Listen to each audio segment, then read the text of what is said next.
c'est pas la fin, c'est pas la fin, attends. C'est pas la fin. C'est le début.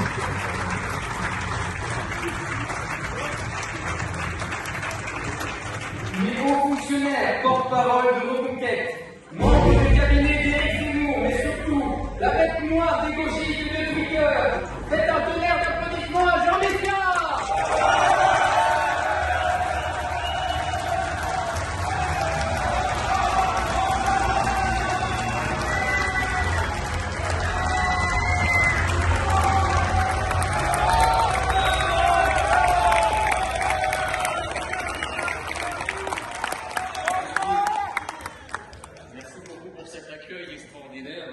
J'espère que vous avez bien profité de ce film réalisé en toute modestie.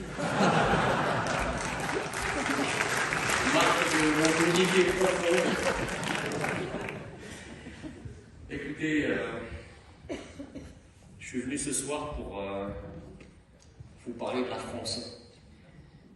Parce que je pense que c'est la seule chose dont il nous faut parler à quelques jours d'un scrutin historique, d'une page historique qui va s'écrire dans quelques jours. Vous savez, la différence entre nos adversaires et nous, c'est que la France, contrairement à nos adversaires, n'est pas simplement un pays dans lequel nous habitons. C'est un pays qui nous habite.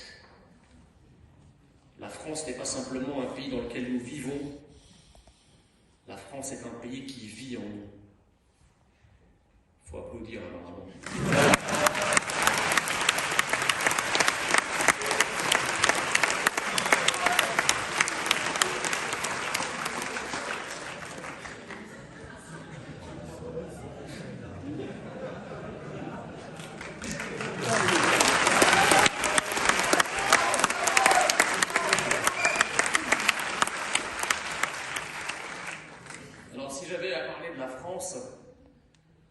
Je choisirais d'en parler à travers un exemple bien connu, que je connais bien en tout cas, un exemple qui reflète tout ce que la France, ce pays fantastique, est capable de produire. C'est l'histoire d'un petit garçon qui a 8 ans, qui arrive en France, qui ne sait pas parler un mot de français, qui arrive en Alsace, à Mulhouse plus exactement, et qui arrive avec plus d'un mois de retard sur la rentrée scolaire. Et donc il arrive avec sa mère, son père, ils vont voir le proviseur accompagne le petit garçon dans sa classe, il est complètement perdu, il se balade avec son petit cartable, il regarde partout, il est affolé, il rentre dans une classe, la porte s'ouvre, on lui fait signe d'aller s'asseoir au fond de la classe, le petit garçon il regarde partout, il est totalement affolé, il ne comprend rien. Il entend une maîtresse d'école qui parle une langue qu'il ne connaît pas, ses camarades parlent une langue qu'il ne connaît pas. Il est très angoissé. Et cette maîtresse d'école comprend qu'il y a un problème, elle prend la petite table, la petite chaise de ce petit garçon, elle la met à côté d'elle, et elle commence à lui faire des petits cours particuliers de français, en même temps qu'elle fait cours au reste de la classe. Il faut dire que dans la classe, il n'y a que des Français, il y a 3 étrangers et un seul non francophone, donc le petit garçon en question. Et petit à petit, à force de découpage, d'apprentissage des mots de la langue française, des mots usuels, table, chaise, bureau, etc., le petit garçon finit par petit à petit rentrer dans la langue française, lire son premier livre, et puis il s'intègre difficilement, mais il s'approprie la France à travers ses lectures. Ensuite, ses parents bougent à Paris, il fait ses études à Paris, il fait l'université, et puis plusieurs années plus tard, ce petit garçon, devenu grand, du coup, tente un concours très difficile, le concours de l'École nationale d'administration, qu'il réussit au bout de la 3e fois, péniblement, et le premier réflexe qu'il a, c'est d'appeler la maîtresse d'école mulhousienne qu'il avait accueillie 25 ans plus tôt, en lui disant que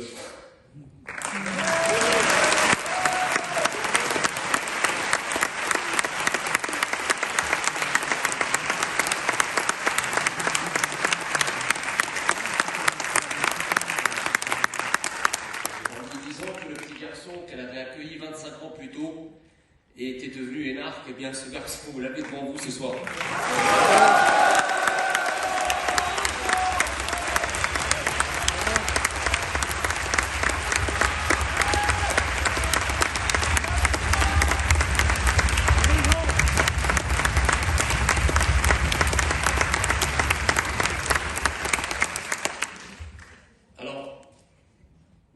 Vous comprenez à travers cette histoire que la France est une grande et belle affaire pour moi. La France, je m'y suis assimilé et étant devenu français, je ressens peut-être plus que les gens qui sont là depuis toujours la déchirure, la souffrance qu'on nous inflige à nous forcer de ne plus être ce que nous sommes, c'est-à-dire français.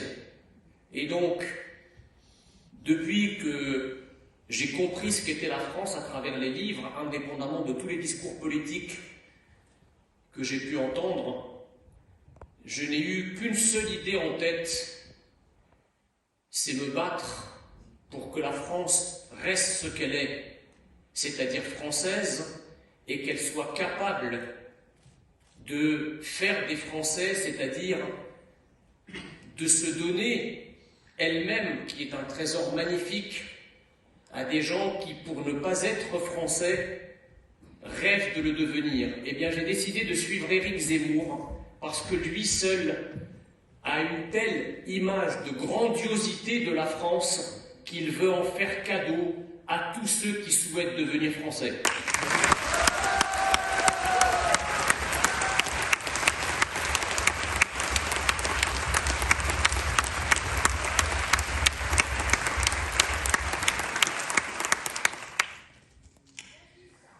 Avec mes origines égyptiennes, j'ai des origines pharaoniques, et du haut de mon 1m75, 40 siècles vous contemplent, comme dirait Napoléon, mais toujours en toute modestie, évidemment. La France est un pays tellement magnifique qu'elle a réussi à faire en sorte, lorsque je suis devenu français et lorsque je me suis assimilé à la France, que par un tour d'une magie absolument phénoménale, peut-être unique au monde, mes ancêtres sont désormais devenus gaulois.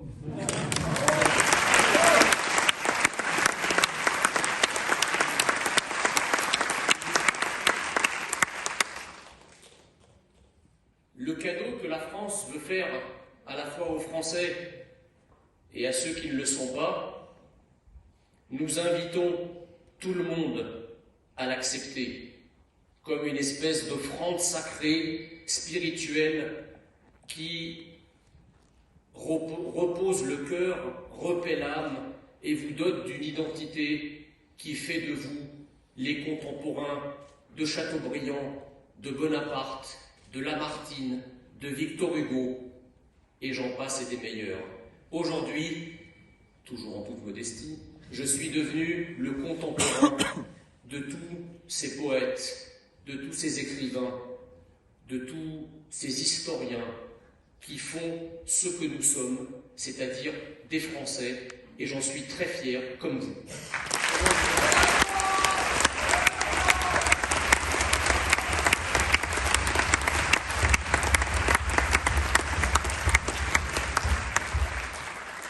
Alors, vous savez, lorsque vous n'étiez pas français et que vous l'êtes devenu, vous considérez que la France est un trésor magnifique qui mérite d'être protégé et défendu à tout prix. Bravo.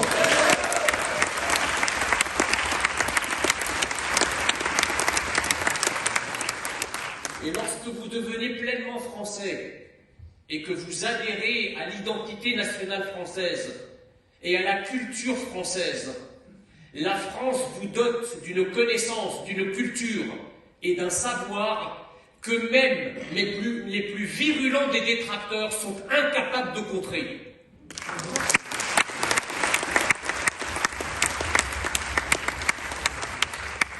Et Dieu sait que les gens de chez nous, nos cadres qui sont à la télé, ont eu besoin à plusieurs reprises de se balader avec des équipes de réanimation pour remettre un peu de baume au cœur à tous ceux qui se sont retrouvés en face de nous et qui ont cherché à dire du mal de la France. C'est très simple, nous parlons de la France avec notre cœur. Et rien, je dis absolument rien, ne peut résister à un discours d'amour qui vient du plus profond de son âme et qui est capable de terrasser les arguments rationnels, même les plus incroyables, lorsqu'ils viennent de nos détracteurs macronistes et autres. Parce que la différence, encore une fois, c'est que nous aimons la France et que comme tout amour, rien ne peut lui résister.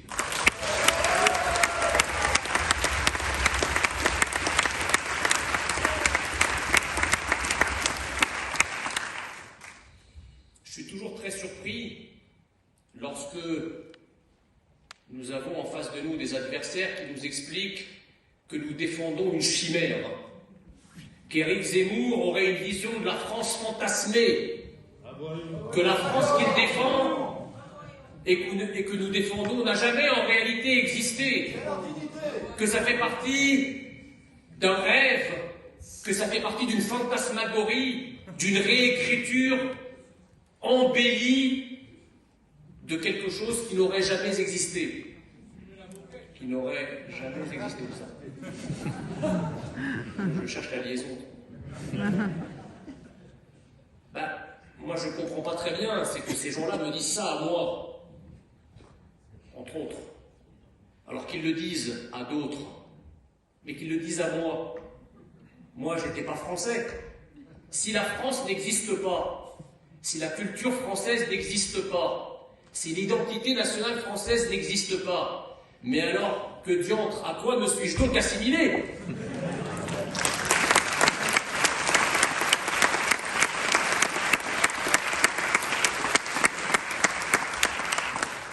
On ne peut pas s'assimiler à rien. Je ne suis pas devenu un martien. Je ne tourne pas autour de la planète Saturne. Je suis bien devenu quelque chose d'autre que celui que j'étais, puisque mon identité d'aujourd'hui n'est pas mon identité de naissance. Donc, je leur explique que si le peuple de souche n'existe pas comme ils nous le disent, mais alors moi je suis devenu quoi? Je suis la preuve vivante, emblématique, comme tous les Français assimilés, à commencer d'ailleurs par Éric Zemmour lui-même. Nous sommes la preuve, parce que nous sommes nous-mêmes, que la France que nous défendons existe. Et lorsqu'ils disent que cette France n'existe pas, eh bien, ils sont au mieux aveugles, au pire haineux.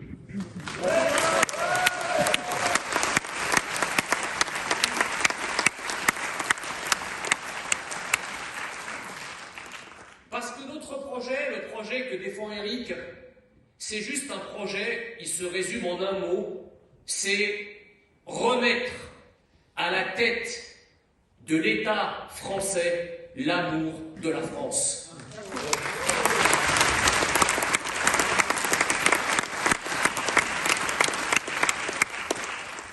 Les gens qui portent la lutte contre la haine en bandoulière sont en réalité les véritables haineux. Pourquoi? Parce que déjà, ils haïssent la France et ils haïssent les Français. Macron n'est que l'avatar d'un système antinational inique qui gouverne la France depuis 40 ans avec pour alpha et oméga de sa politique la haine de notre pays et la haine de ce que nous sommes.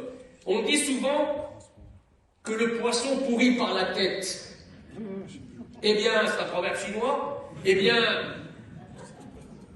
la tête de l'État français, les dirigeants français sont pourris depuis 40 ans et c'est cela qui explique la dégénérescence et la décrépitude de notre pays depuis une quarantaine d'années. Nous entendons régénérer notre pays par sa tête afin que la France redevienne ce pays qu'il n'aurait jamais dû cesser d'être, c'est-à-dire un pays grand, c'est-à-dire un pays fort, c'est-à-dire un pays fier.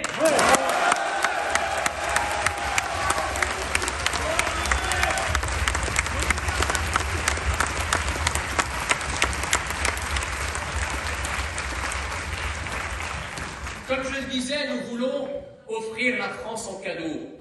Nous sommes des gens aimants, nous sommes des gens généreux. Et nous voulons faire ce cadeau somptueux qu'est la France à tout le monde. Mais lorsque certaines personnes refusent ce cadeau, vous le renvoient à vos pieds, voire vous crachent à la figure, qui est haineux?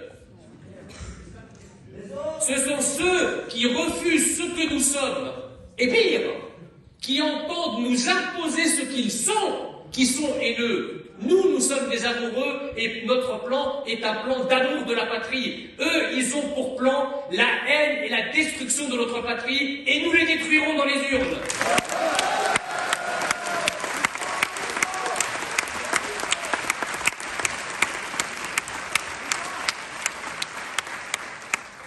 Parce que je vous le dis, nous avons aujourd'hui une double haine qui gangrène notre pays. Je vous ai parlé il y a un instant de la haine de nos dirigeants que l'on voit tous les jours. Tous les jours, on a des exemples. Je parle évidemment du florilège de déclarations d'Emmanuel Macron sur les Gaulois réfractaires, sur l'inexistence de la culture française, sur les alcooliques, sur les analphabètes, j'en passe et des meilleurs. Tous les jours, il nous montre qu'en fait, Emmanuel Macron ne considère plus la France il ne connaît pas, il est déjà passé à autre chose. Lui, il rêve à l'Europe, il rêve au monde, et il se rêve au président de l'Afrique.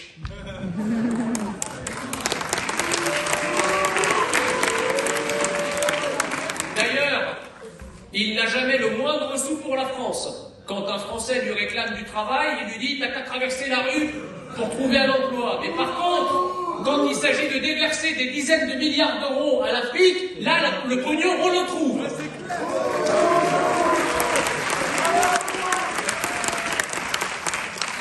Nous entendons faire en sorte que l'argent de l'État français, c'est-à-dire l'argent de votre labeur, de votre travail, que vous transpirez sang et eau pour gagner, que cet argent vous revienne en priorité.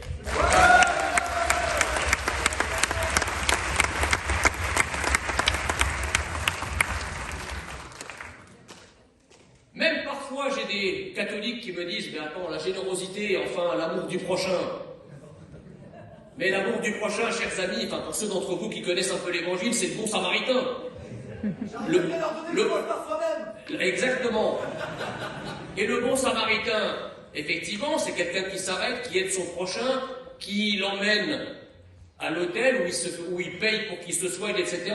Mais comme disait Margaret Thatcher, si le bon samaritain n'avait pas de pognon, il n'aurait pas pu aider son prochain. Donc aujourd'hui, avec un taux d'endettement record, avec un déficit record, avec des millions de Français qui peinent à finir leur fin de mois et à remplir leur frigo, ce que j'ai appelé pendant la campagne des législatives de 2017 où j'étais candidat dans le Nord, la France des centimes. Parce que j'ai rencontré des gens qui comptent les centimes. J'ai rencontré des gens qui se sont plaints à moi parce qu'ils ne pouvaient plus payer 8,75 € de facture d'électricité et qu'ils allaient se faire couper le courant. Voilà ce que c'est la situation pour des millions de Français en France. Alors, qu'on soit généreux avec le reste du monde, moi j'ai aucun problème, mais il faut d'abord que les Français aient à boire et à manger à satiété avant d'aider le reste du monde.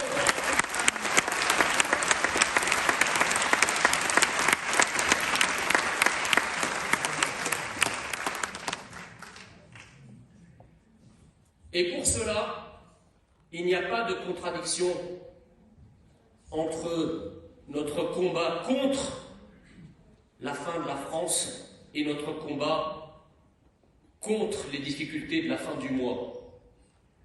Les autres nous expliquent que la fin de la France, c'est pas grave.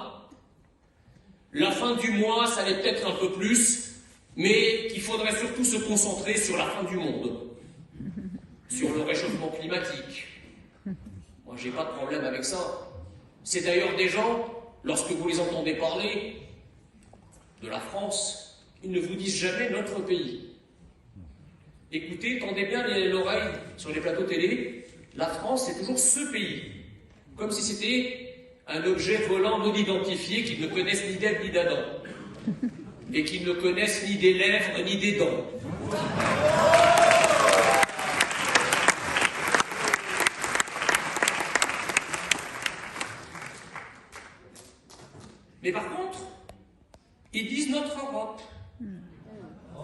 ou notre planète. Alors moi, j'ai rien contre.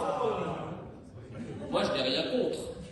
Mais on ne peut pas dire notre planète, on ne peut pas dire notre Europe lorsque dans votre bouche vous ignorez ce qu'est notre pays d'abord.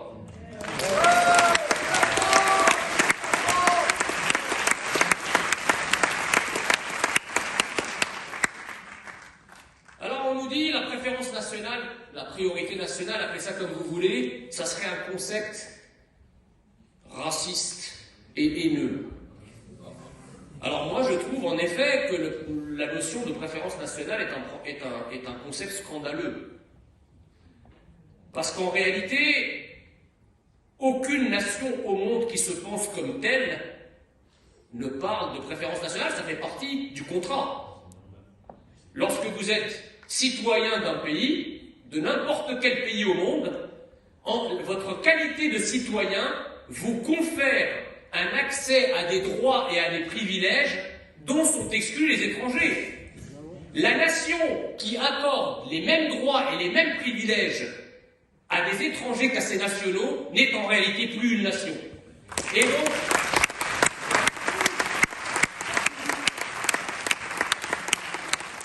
nous sommes arrivés à une telle situation de délire que nous sommes obligés de parler de préférence nationale pour rétablir quelque chose qui relève d'une normalité de toutes les nations du monde.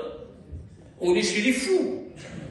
Et donc, nous entendons dans quelques jours, et c'est pour cela que nous nous battons tous depuis des années, et peut-être depuis des dizaines d'années pour certains d'entre vous, pour qu'enfin, c'est quand même la moindre des choses, que le français soit mis sur un piédestal en France.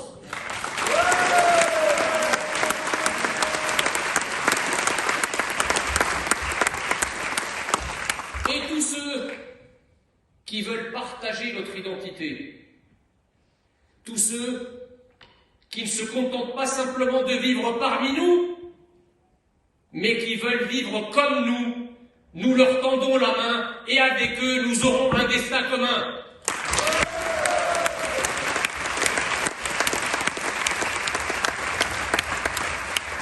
Mais à ceux-là qui se comportent en territoire conquis, à ceux-là qui croient qu'ils peuvent nous imposer leurs rites, qui peuvent nous imposer leurs us et leurs coutumes, qui peuvent nous imposer leur religion, nous leur disons un message très clair. Ils se soumettent ou ils se démettent.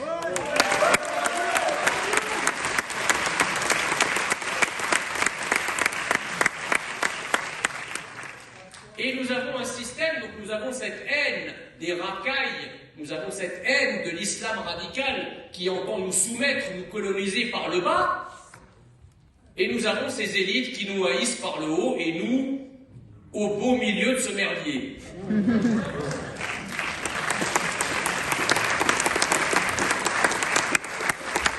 Nous nous battons en réalité sur deux fronts, mais ce qu'ils ne savent pas, c'est que nous avons la foi.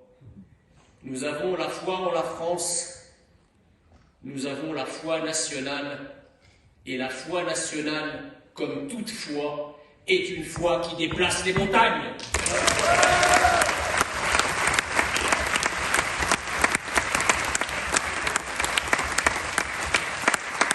Et c'est une foi qui nous permettra dans quelques jours de terrasser dans les urnes les plus coriaces de nos adversaires.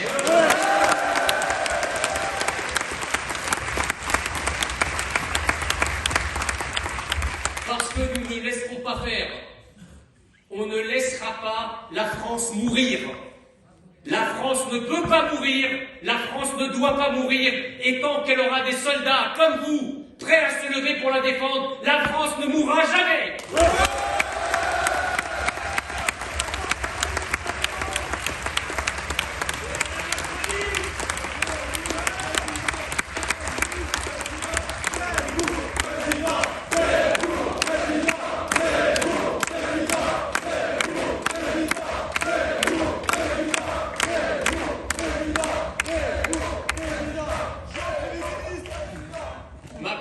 crois qu'il est déjà élu.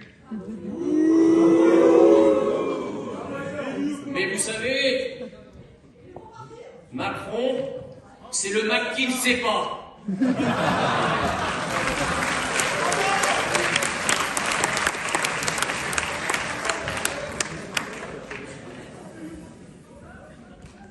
Macron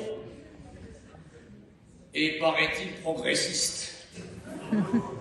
Alors, comme il nous accuse souvent d'être des gens d'extrême droite, sans d'ailleurs jamais définir ce qu'est l'extrême droite, il s'autoproclame progressiste, sans jamais d'ailleurs définir ce qu'est le progressisme. Alors on a découvert depuis peu que le progressisme consiste à applaudir des gens qui sont habillés comme des bédouins du 8e siècle. Allez comprendre. C'est la modernité.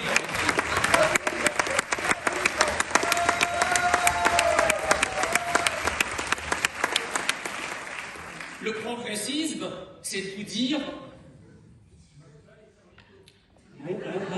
mon voile, ma liberté. C'est politique.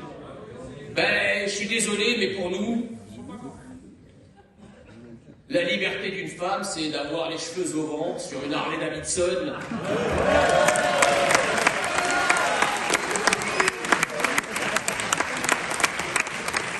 Et la liberté de la femme, c'est certainement pas d'être bâché comme un camion.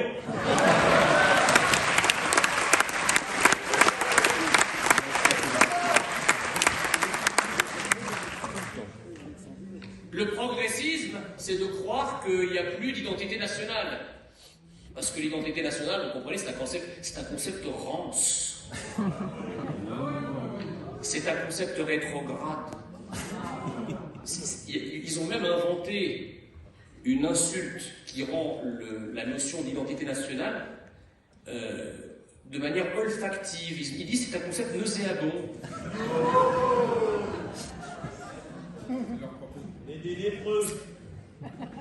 Alors, ce qui est drôle, c'est que ce progressisme qui s'acharne à nous dénier toute forme d'identité collective, toute forme d'identité nationale, c'est le même système qui va se mobiliser comme un fou furieux pour défendre toutes les identités du monde. Les plus furieux d'entre eux nous parlent d'ailleurs de wokisme, c'est-à-dire le réveil de toutes les identités, de tous les irrédentismes identitaires qu'il y a en France. Donc les irrédentismes religieux, les irrédentismes culinaires, les irrédentismes sexuels, sauf l'irrédentisme national.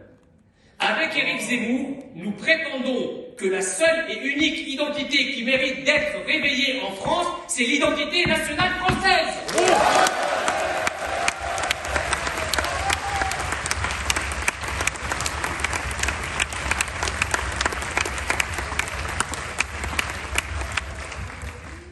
Alors, je ne vais pas être trop long parce que je me sens déjà agacé. Continuez, c'est ça qui me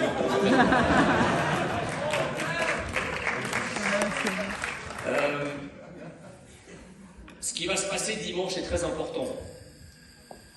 Et vous voyez, j'ai parcouru, il y a plusieurs dizaines d'années, j'ai parcouru 3000 km et j'ai parcouru 3000 ans pour venir vous dire que votre pays, notre pays, mon pays, est un pays extraordinaire et qu'il vous faut maintenant, parce que les batailles que nous avons à livrer ne se comptent pas par dizaines.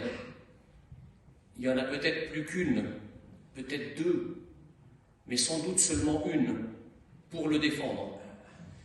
Donc, moi, vous savez, j'aurais pu rester dans la haute administration, gagner très bien ma vie, faire carrière jusqu'à la retraite, avoir un salaire à 2 chiffres, avoir une reconnaissance professionnelle. Mais un jour, je me suis dit que le peuple extraordinaire qui m'a accueilli et qui a fait de moi ce que je suis devenu, je ne pouvais pas le laisser tomber. Donc j'ai tout quitté pour défendre la France et je vous demande d'en faire autant.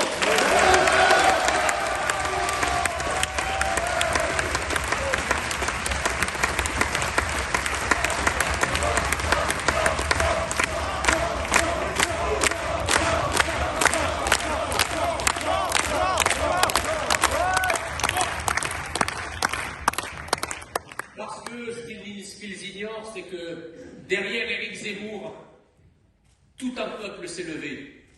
Un peuple qui en a marre d'être traité comme il est traité.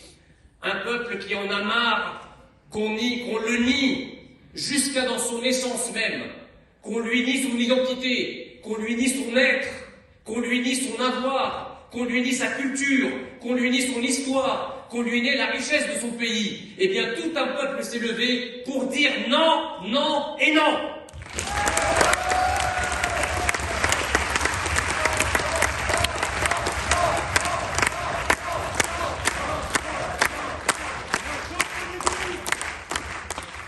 Alors, ce qui va se passer dans les jours qui viennent est très simple. C'est quelque chose, une page de l'histoire de France que l'on doit écrire. Vous savez, la France est une lettre qui a commencé à être écrite il y a plusieurs centaines d'années. Chaque génération recevait cette lettre postée par la génération précédente, qu'elle ouvrait, elle lisait le chapitre écrit par la génération précédente et de sa plus belle plume rajoutait un nouveau chapitre à cette histoire glorieuse avant de remettre cette lettre dans l'enveloppe pour la poster à la génération suivante. Et ainsi en a-t-il été pendant des siècles,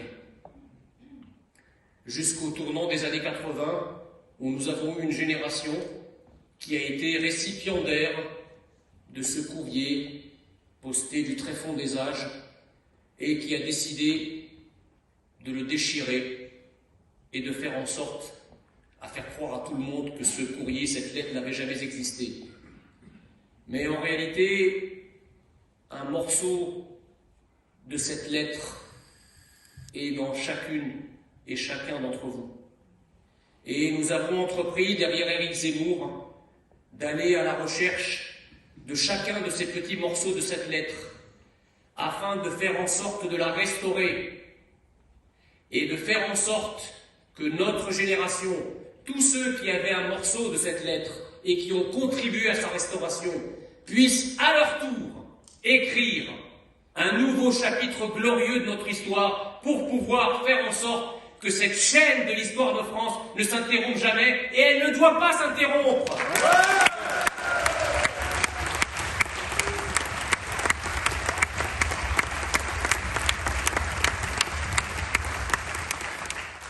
Car dans quelques années, dans quelques dizaines d'années, quand vous aurez vos enfants ou vos petits-enfants sur les genoux, et qui vous demanderont « Papa, maman, papi, mamie, où est-ce que vous étiez au tournant des années 20, lorsque la France était menacée de mort ?» Eh bien, nous sommes ici aujourd'hui pour faire en sorte que ces enfants et ces petits-enfants n'aient pas à répondre « Ah, les lâches !» mais qu'ils répondent « Ah, les braves !»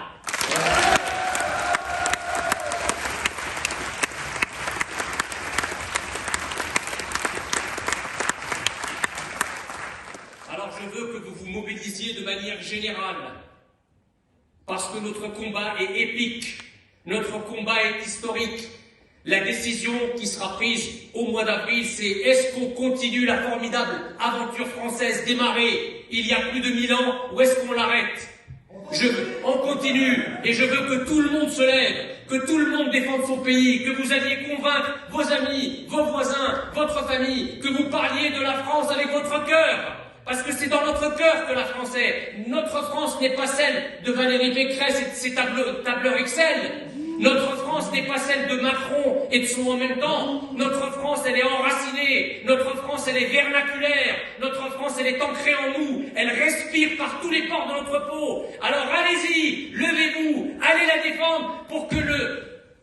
Merde.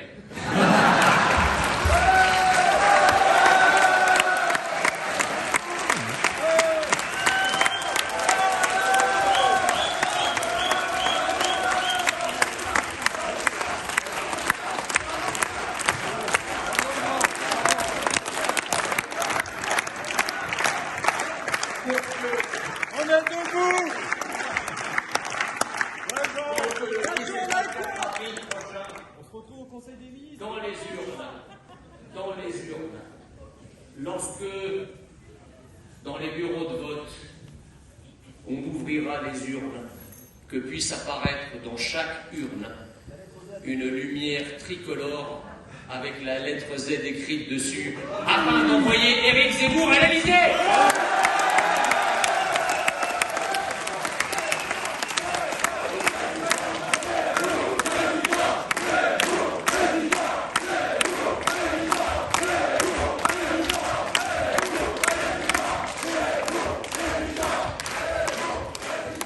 N'écoutez pas ce qu'on vous dit, n'écoutez pas les journalistes, n'écoutez pas les sondages. Je vous le dis aujourd'hui comme une prophétie, c'est pas parce que je m'appelle Messia. Nous allons gagner! Alors, vive la République et surtout, vive la France! Merci!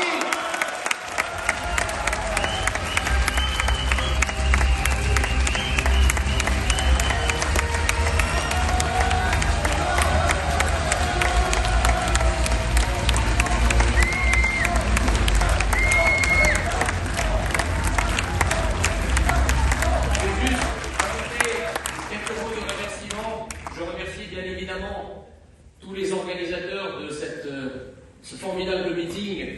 Je vous remercie d'être venus aussi nombreux ce soir pour nous écouter.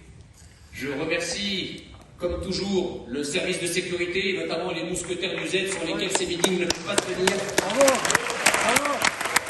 Je vous demande de les applaudir très fort. Bravo.